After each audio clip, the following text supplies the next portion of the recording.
এবং ও আমাদেরকে দাঁড় করেছে এই যে রোজিনা পা একটা অলংকার, ওনার মতো একজন নায়িকা ফেল করবে এটা আমি চিন্তা করতে পারিনি। উনি ওদিন কত আক্ষেপ করে বললো যে আমার লাশ যাতে আর ওখানে না দেয়। নায়করাজ রাজ্জাক উনিও নাকি বলছিলেন, আমি তো ওই দিন ওইটা শুনে অবাক হয়ে গেলাম যে উনিও নাকি বলছেন যে আমার লাশ যাতে, পরে নাকি তথ্য মন্ত্রণালয় থেকে বাপ্পা ভাইকে রিকোয়েস্ট করে নাকি লাশ না হয়েছে।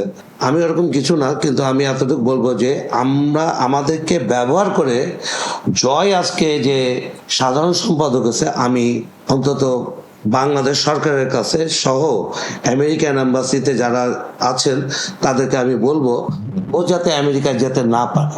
ও বিভিন্ন জায়গা থেকে যে টোকেন মানি উঠেছে, এই উঠায় ও গ্রিন কার্ডের জন্য আমেরিকা যাবে। আমি আপনাদের কাছে রিকোয়েস্ট করব এবং বাংলাদেশ সরকারের কাছে রিকোয়েস্ট করব ও যাতে 2-2.5 মাসের মধ্যে, আমরা জানি যে ও গ্রিন কার্ডের জন্য আমেরিকায় যাচ্ছে এবং ওরা ফুল ফ্যামিলি চলে যাবে, এটা যাতে করতে না পারে। ও একদম খাঁটি একটা আওয়ামী লীগের একটা লোক। শিবা ভাইকে আমি কিন্তু বারবার বলতে, শিবা ভাই মুক্তির প্যানেলে যান, মুক্তির প্যানেলে যান। তখন শিবা ভাই আছে, আমি কিন্তু শিবা ভাইয়ের খুব পছন্দ করি, মানে কি এখনো করি। তার ব্যক্তিত্ব আছে, সে একটা শিক্ষিত ছেলে, তার দ্বারা কিন্তু সমিতির কাজ হবে।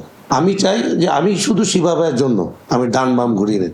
আমি যদি প্যানেলে যেতাম শিবা ভাইয়ের মন খারাপ হতো, যাই না হইতো কিনা, কিন্তু আমার মনে হতো, কিন্তু আমি পাস করে যেতাম। কিন্তু শিবা ভাইকে ছেড়ে আমি যেতে পারিনি। আমি আসলে তাকে খুব পছন্দ করি, আর শিবা ভাইও জানে আমি তাকে খুব পছন্দ।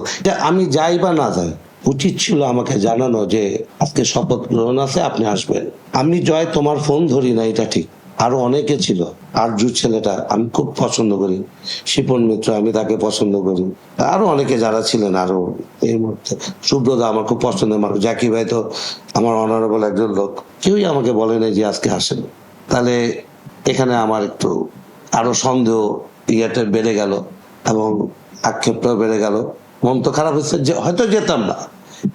এই নোংরা নির্বাচনে যেইভাবে আমাকে টাকার কাছে আমার হারতে হয়েছে, তাও ভাই যদি হারতাম একটা ভালো একটা লোকের কাছে, আমি ছেড়ে, আমাকে যদি জয় 2 দিন আগে বলতাম কিন্তু আসলে উইথড্র করতাম। বিলিভ মি, আমি পাস করলে কি করতাম, আমি সমিতির যারা সাকাবারে দেখে আমার যে খারাপটা লাগছে, এটা প্রমিস বাই গড।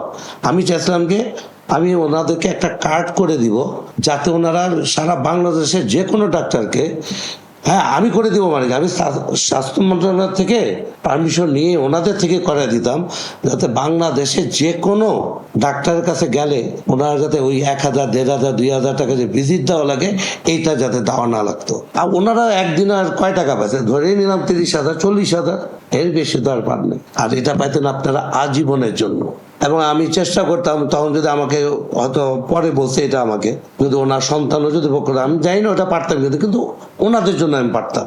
আজকে যারা নাচের শিল্পী ছিলেন, তারপর ফাইটার ছিলেন, অ্যাকচুয়ালি আমি কিন্তু শিল্পীদের কাছে হারি নাই। শিল্পীরা টাকার কাছে বিক্রি হয় না। আমাকে যারা 118টা ভোট দিচ্ছেন, আর বোধহয় 63টা ভোট বোধহয় নষ্ট হয়েছে, আমি খুশি, আমি হ্যাপি। আমি হারি নাই, আপনারা হারছেন, আপনারা হারছেন, আপনারা ভুল করেন নাই, আপনারা ঠিক সিদ্ধান্তই নিচ্ছেন। কিন্তু একটা বার রাত্রেবেলা ঘুমানোর সময় চিন্তা করে দেখেন যে কতটা ইয়ে হয়েছে। আমার কি হয়েছে, আমার সামান্য একটু, আমি ওইখানে গেলে কি পেতাম, কিছু পেতাম না। আমার দাওয়ার ছিল, আগেও তাই দিছি, নামার কিছু ছিল না, হয়তো আপনারাই পাইতেন। আমি সমিতির জন্য কিছু করতাম, এই